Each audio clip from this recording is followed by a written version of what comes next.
Les agriculteurs l'ont dit, ils l'ont redit, ils l'ont répété, l'essentiel de leurs revendications n'a pas abouti. Patients jusqu'à présent, ils pourraient à nouveau se manifester. Alors, est-ce qu'on va vers une nouvelle crise agricole? En tout cas, la FNSEA et les jeunes agriculteurs appellent à de nouvelles mobilisations le 26 mai, jour de l'examen à l'Assemblée d'une proposition de loi qui devait leur faciliter la vie. Bonsoir Brieux Baucher. Bonsoir Pierre, bonsoir à tous. Déjà adoptée par le Sénat, cette proposition de loi a déjà commencé à être détricotée en commission de loi.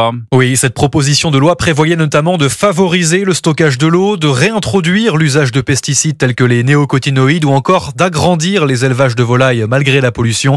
Des dispositions retoquées en commission. Hervé Lapie, numéro 2 de la FNSEA, s'estime trahi. Les promesses formulées l'année dernière n'ont pas été tenues. Pas mal de coups de canif, voire une vraie trahison de la part des députés qui ont examiné cette proposition de loi. Ce qu'on craint, c'est que cette proposition de loi ne voit pas le jour. Plutôt que de lever les contraintes, les députés ont eu la bonne idée de mettre des contraintes supplémentaires. En réponse, la FNSEA et les jeunes agriculteurs prévoient des actions en région et autour de l'Assemblée nationale. C'est pour faire pression, c'est pour leur expliquer. En fait, l'objectif, c'est de leur expliquer aux députés ce qu'il y a dans ce texte de loi et que l'agriculture en a vraiment besoin, quoi. L'enjeu pour la filière agricole est aussi de ne pas se laisser distancer par la concurrence européenne. C'est le cas sur l'usage de certains pesticides autorisés en Allemagne ou en Italie, mais interdits en France. Pour la FNSEA, c'est la souveraineté alimentaire de la France qui est de nouveau en jeu. Merci Brieux Baucher.